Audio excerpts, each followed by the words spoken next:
ça peut être embêtant, mais peut-être qu'ils lui ont endormi l'orteil. Hein. Rappel des compositions du côté de Genk, le même. Heinen qui est trouvé par Heymans, qui tente de trouver la profondeur avec Ito, justement. Ouais, voilà. Parti à la limite du hors-jeu, Ito pour une première possibilité, le centre et la tête sur le poteau.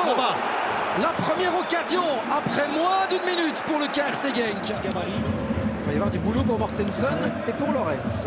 Qui va être beaucoup moins offensif aujourd'hui, je pense. Ito avec le coup de coin vers le point de pénalty. C'est capté sans aucune difficulté par Mathieu Epolo. Ito avec de nouveau ce ballon vers le point de pénalty. Et c'est écarté une nouvelle fois par Mathieu Epolo. Il faut resserrer quand même. Et là, il y a un coup à jouer pour le Standard avec Saïd dans la profondeur.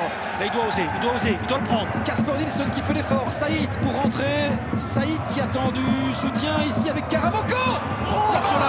Là-bas. Et un Bourgeois qui tente de remettre un petit peu d'intensité dans cette fin de mi-temps. Où le Standard s'est procuré la plus grosse occasion, peut-être. La tête ici qui file à côté.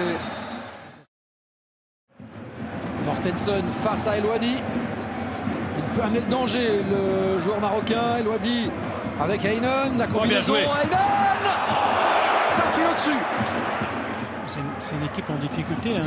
Quand ça ne marche pas directement, quand il ne marque pas, on va attendre le centre.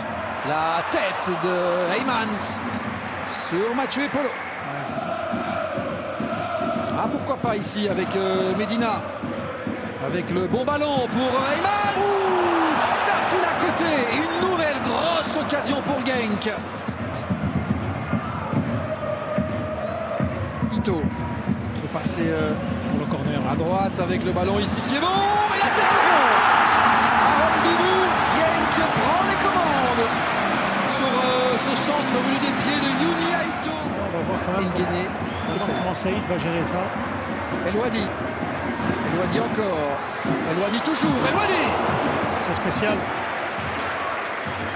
Et j'espérais mieux. C'est un peu mêlé des pinceaux. On va voir dans la conduite de balle.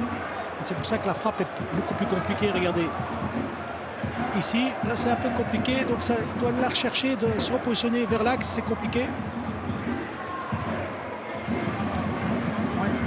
On a repris ce ballon du gauche. Pas forcément son meilleur pied.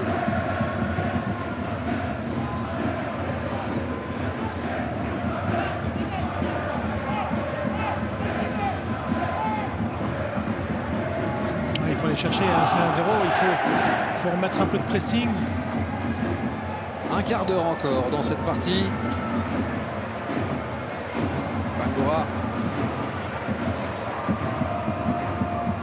Et quand on voit le momentum, pour l'instant c'est Genk qui, en tout cas vu les statistiques, domine la partie. On n'est pas forcément ce ressenti là sur les 10 dernières minutes. Non, pas du tout. Attention à la perte de balle. Heymans, Caretsas. Konstantinos Caretsas, c'est sur Mathieu Epolo. Kada, Nguéné, deux garçons qui étaient bien montés notamment. Il est pas hors jeu. Au Standard. Caretsas pour aller éventuellement faire le break. Caretsas qui temporise face à Epolo. L'arrêt de Mathieu Epolo. Très bel arrêt. Oui, le stade est conscient du danger. Mortensen ou Nilsson, quoi qu'il arrive, le tireur sera danois. Casper Nilsson qui domine aussi but. C'est un partout. Casper Nilsson qui vient faire un partout et qui vient prendre un point pour le Standard. On le disait, c'était une véritable balle de but. Quel coup franc somptueux du Danois. Quel but important en plus. Honnêtement, je savais qu'il savait frapper fort, mais là il frappe juste. Attention, là ça s'échauffe un peu avec Saïd qui a été un petit peu chambré les supporters. Casper Nilsson, il avait déjà montré toute sa victoire. Genk aussi va vouloir piquer, d'ailleurs c'est joué rapidement avec Ito. El Ouadi, le centre d'El Ouadi. Oh, attention. C'est sur Epolo. Epolo qui a été sérieux, hein, très concentré pendant tout le match. Des bonnes prises de balle à chaque fois. Alors le ballon ici et Bangura qui vient gagner le duel. Messatou qui se fait bousculer, bouger.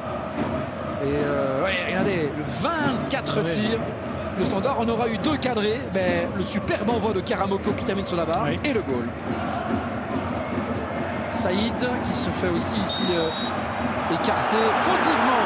Attention, ils ont tous les deux une jaune. Hein. Et quand on voit les expected goals, le Standard que dis-je, Genk va se rappeler du match contre Charleroi cette semaine, un partout, et ils avaient 2,9 d'expected goals.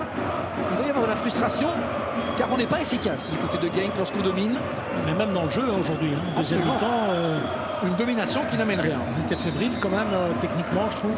Nilsson pour le coup franc, pour la seconde zone, et finalement Autokit qui était lancé mais qui ne parvient pas, qui décale avec Ito. Ito qui contrôle, qui ajuste pour peut-être Yokoyama qui peut reprendre. Attention, et Lorenz qui dégage. Lothar Dont met un terme à cette rencontre. Un partout, les sifflets dans la CGK Arena, les Limbourgeois